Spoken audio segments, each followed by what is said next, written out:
Anton Çehov'un belki de en sarsıcı, en karanlık eserlerinden birine Çukurda'ya giriyoruz şimdi. Bu hikaye adını aldığı o coğrafi çukurdan çok daha fazlası aslında. Ahlaki bir çöküşün, insanın en karanlık yanlarının ve acımasızlığın resmedildiği derin bir uçurumun öyküsü. Hadi gelin bu edebi uçurumun en dibine doğru birlikte inelim. İşte Ukleevo köyünü tanımlayan tek cümle bu. Ne tarihi, ne doğası, ne de insanları. Sadece küçük, utanç verici bir oburluk anısıyla hatırlanan bir yer. Çehov, daha ilk satırda bize bu yerin ruhunu özetliyor aslında. Burası, büyük trajedilerin yaşandığı bir yer değil, küçük günahların birike birike her şeyi çürüttüğü ahlaki bir çukur. Ve tam da bu çamurlu, sıtmalı, fabrika atıklarının keskin kokusuyla sarılmış Ukleevo'nun merkezinde, bütün bu çürümüşlüğün hem sebebi hem de sonucu olan bir aile var. Sıbukinler. Ticaretle zenginleşmiş, köyün adeta tek hakimi olan bu ailenin hikayesi, aslında o çukurun ta kendisinin hikayesi. Ailenin reisiyle başlayalım. Grigori Tsıbukin. Her şeyden kâr etmeyi bilen, faizle borç veren, köylüleri sömüren kurnaz bir tüccar. Ama bütün bu acımasızlığının yanında ailesine karşı derin, hatta neredeyse kör bir sevgisi var. İşte bu sevgi onun en insani yanı ve aynı zamanda en büyük zaafı olacak. Ve işte ailenin asıl gücü. Grigori'nin küçük ve sağır oğlunun karısı Aksinya. Güzel, enerjik, korkusuz.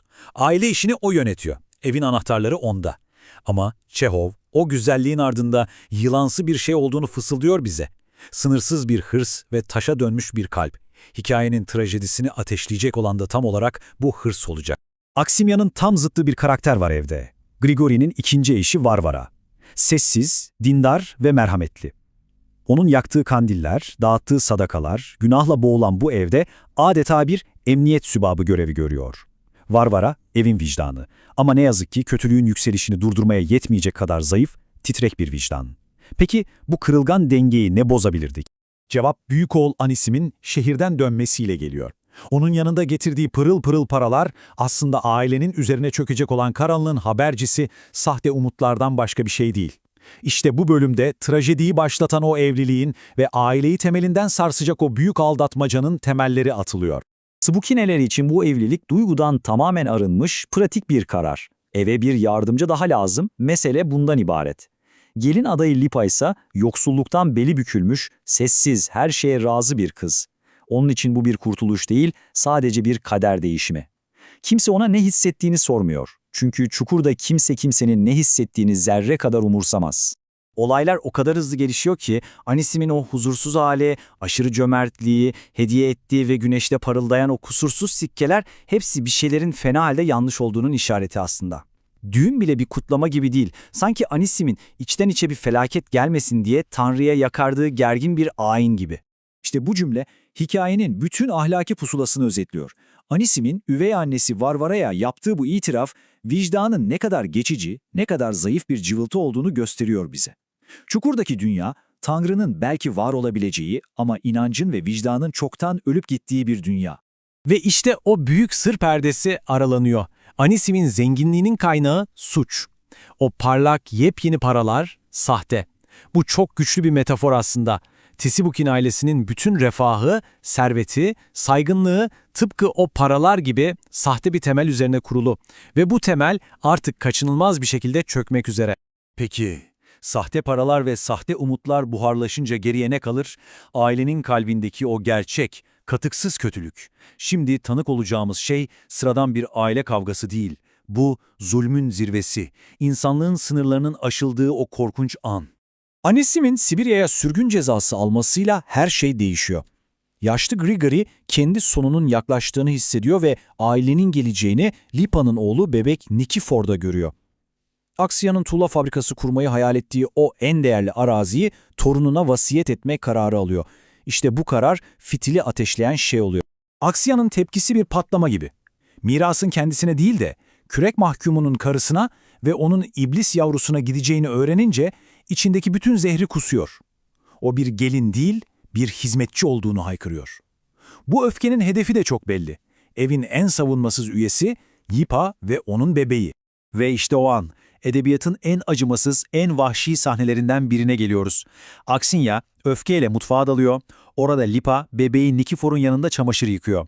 Aksinya masanın üzerindeki kaynar su dolu kabı görüyor, bebeğe bakıyor ve "Madem toprağımı aldın, o zaman al sana." diye bağırarak kaynar suyu o masum bebeğin üzerine boca ediyor.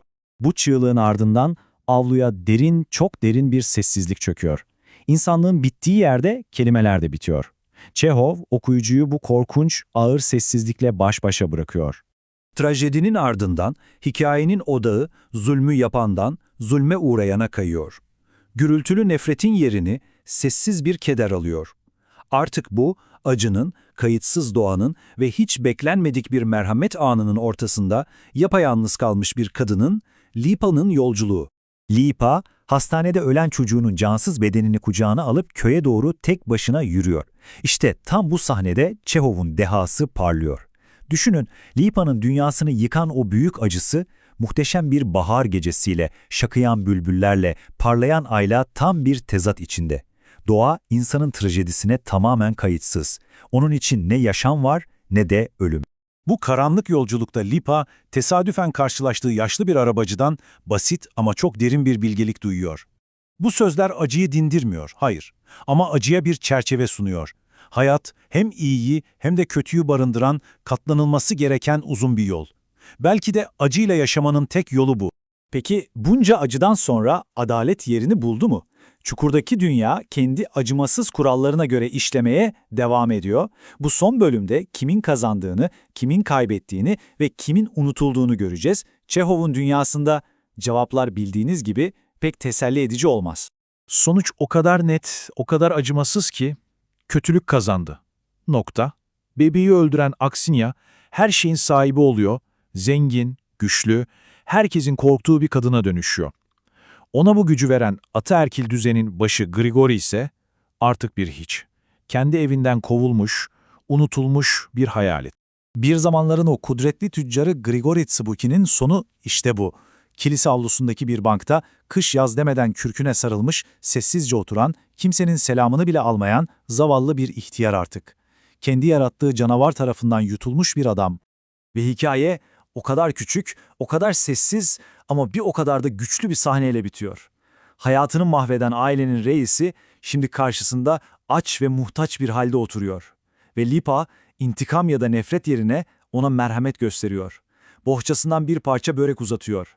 Bu ilahi bir adalet değil, bu insani bir lütuf. Kırılmış bir ruhtan bir başka kırılmış ruha uzanan bir...